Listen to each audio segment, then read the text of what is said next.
Hi everyone, welcome back to my channel. My name is Lucy and in today's video I'm sharing with you all the romantasy books that I need to read this autumn. So can you believe we're making autumn content already? Like, we are kind of like at the beginning of August, but in my mind, autumn is just on the horizon. And that means planning the reading that I'm going to be doing this season. So I have really been in the mood for some really cozy autumnal reading. And I wanted to share the romantasy books in particular that I am so excited about. This is a mixture of books that have already been published and new releases as well. So all of these books have a kind of common theme in that they are romantasy, aka one of my favorite genres, and the genre that I make a lot of videos about on this channel. But also they are all kind of like either dark or spooky or atmospheric in some way. So I'm really excited to share this video with you. Do let me know if there's any books that I mentioned today that are also in your TBR in the comments below. So let's crack on with the books because I've got some amazing ones to talk to you about. Okay, so the first book that, to be fair, I've been meaning to read this for a long time. I think I received this book last autumn. This is a proof copy that was kindly sent to me from Del Rey. And I still haven't read this book yet, so there's something not quite right there. But this is A Fate Inked in Blood by Danielle L. Jensen, who is one of my all-time favorite romantasy authors. So this is the start of a new series and it is inspired by Norse mythology. I think I have talked about this book on my channel already before, but let me just recap what this book is and why I think it'll be the perfect read this autumn. So this follows Freya, who is bound in an unwanted marriage. She really doesn't like her husband and she dreams of being a warrior, but ultimately she is forced to kind of look after her husband and be a housewife essentially. But then when her husband actually betrays her to the nation's Jarl, so the kind of king, she is forced to compete to the death against the Jarl's son, who is called Bjorn. And there her power is uncovered, where she actually has a drop of the goddess's blood inside of her, which grants her the power of repelling any attack. And let's just say the Jarl really uses this for his advantage and he swears her infealty to his son Bjorn. And so they are kind of in this like unwanted kind of like situation where they're forced to be living side by side and there's a lot of dislike there. So I feel like this is going to be like enemies to lovers with that kind of Norse inspired background as well.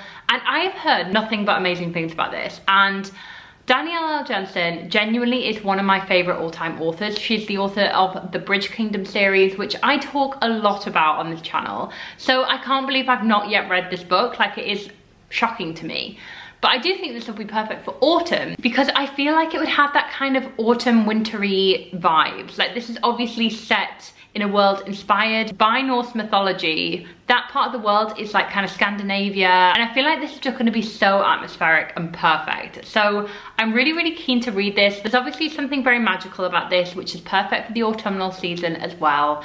So basically I just need to read this as fast as I can because it sounds amazing. I've heard non-stop good things. Let me know if you've read this book down in the comments below. The next book I really want to read this autumn is One Dark Window, and this is by Rachel Gillig. So I have been seeing non-stop amazing things about this book, and this is one of those books that I've just been seeing, as I mentioned, like across the years, like since it's come out, and I've not yet gotten around to reading it. The cover itself is super atmospheric, very dark, and I feel like this is going to be the perfect autumn romantasy read. So it follows Elspeth, who needs more than luck to stay safe in the eerie Mistlock kingdom of Blunder. She needs a monster. She calls him the Nightmare, an ancient mercurial spirit trapped in her head. He protects her, he keeps her secrets, but nothing comes for free, especially magic. So when she meets a mysterious highwayman on the road, her life takes a drastic turn. She ends up joining a dangerous quest to cure Blunder from the dark magic infecting it. And the highwayman happens to be the king's nephew, captain of the most dangerous men in Blunder, and guilty of high treason. But whilst their kind of quest goes on to cure the realm, Elspeth is also battling against this nightmare, this monster in her head. And obviously she's trying to fight attraction to this kind of mysterious highwayman, whilst also battling with this monster. So that sounds amazing. That sounds so autumnal, like so spooky vibes, which Oh guys, I'm so excited for autumn. If you've watched my videos before and if you're a long time viewer, you will know I kind of just come alive again in the autumn and I'm very much ready for that. So One Dark Window sounds like it would be the perfect autumn read, and let me know if you've read it down in the comments. Now the next book is a new release and I'm super excited about this because I absolutely loved the first book in this series, which is up there somewhere, but the book I'm talking about is Throne of Secrets, and this is by Kerry Maniscalco. This is book 2 in the Princes of Sin series. The first book is Throne of the Fallen, that's up there somewhere, which I read last autumn and absolutely devoured. It was so good. Now the Princes of Sin series is a kind of spin-off series from the Kingdom of the Wicked trilogy. That kind of is like YA / adult. It kind of ages up, that series, but this series is 100% adult romantasy. It is very spicy, guys, and the first book, Throne of the Fallen, was amazing. The series in general follows the 7 princes of hell. So Throne of the Fallen followed envy, so each of them are named after the 7 deadly sins, which is super cool. The Kingdom of the Wicked series followed wrath, and Throne of Secrets follows gluttony and one of his long-term rivals, who is a journalist called Adriana, who comes to his court, kind of search of secrets, search of a story, and they have to work together to basically solve something that's going on at his court. So I must say this does sound a very similar like kind of setup than Throne of the Fallen, where basically there was a curse on Envy's court. So I hope this isn't going to be like too similar. I must say, like, I really enjoyed Throne of the Fallen, but I do think Kingdom of the Wicked was so much better, if I'm being honest. They're all amazing and I just love this world so much, so I'm hoping that Throne of Secrets is going to be just as good. And this is publishing on the 29th of October this year. Okay, the next book is, again, another book that I have been mentioning on my channel for a very long time now, in probably like numerous TBR videos, to be honest. And have I gotten around to reading it? Of course not. It is, of course, The Foxglove King by Hannah Witten. Now this book is so appealing and so perfect for autumn in that it sounds very dark indeed, and it's also a romantasy. This book sounds super interesting. Basically follows Law, who from a young age, she escaped a cult which kind of lives under the city in the catacombs. Basically, she has had to reinvent her life in order to escape from this awful cult. She makes a living making poisons for the city's underbelly, but when a run goes wrong, she ends up being caught by the king and is drawn into his very kind of corrupt and dazzling court. And I'm pretty sure she ends up kind of like falling for the king's heir as well. So this sounds super fun. I love all the elements of that. I think this will be perfect for autumn. It just sounds so dark, and I am super excited about this. So yeah, Foxglove King, I'm gonna read it this year. I have to, because I've literally had this book on my shelves for at least a year now. Now the next book is another new release. This is The Songbird and the Heart of Stone, and this is by Carissa Broadbent.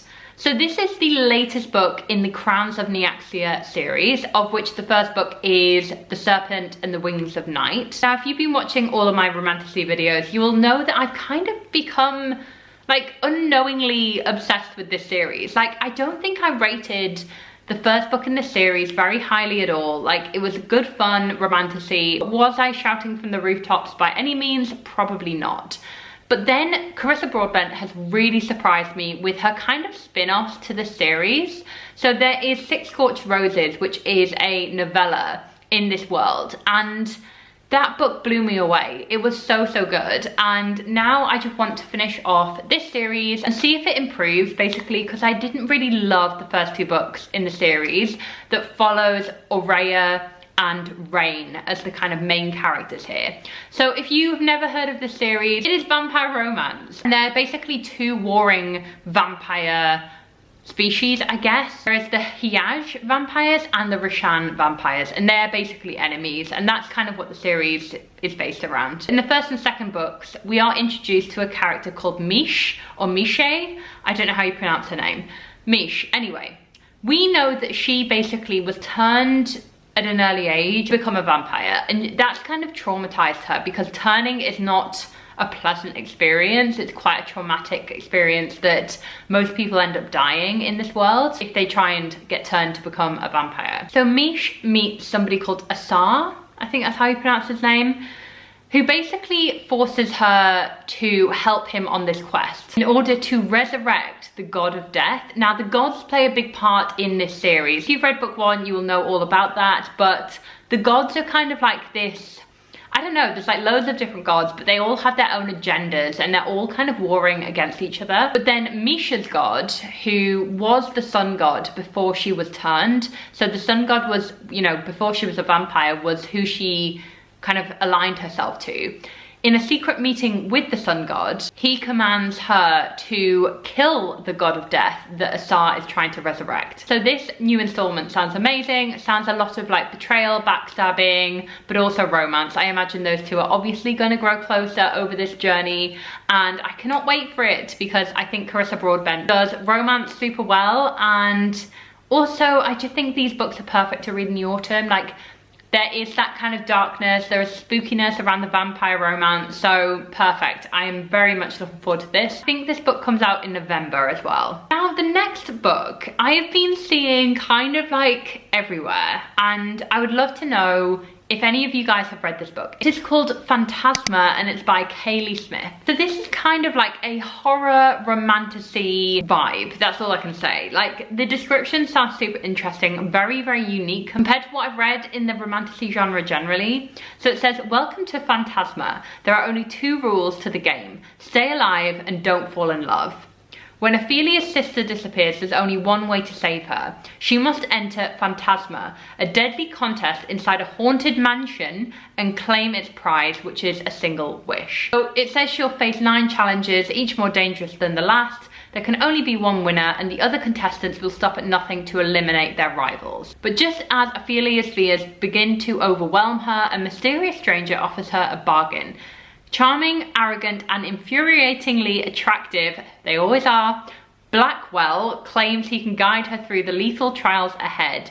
All he asks in return is 10 years of her life. I mean, that sounds amazing. That actually sounds so good. The one thing I must say is I usually don't like trials in a book. And I think this is why I didn't love the first book in the Crowns of Neaxia series, because I just don't love a trial. I don't know what it is.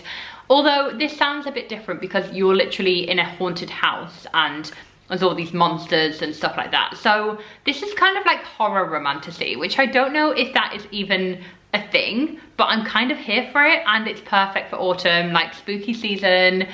I want to read about monsters whilst, you know, rooting for 2 people to fall in love with each other, right? So sounds perfect. I genuinely have been seeing this all over. I've downloaded it on my Kindle, so hopefully I'll be able to read this very, very soon. And finally, I have not managed to escape hearing about this book.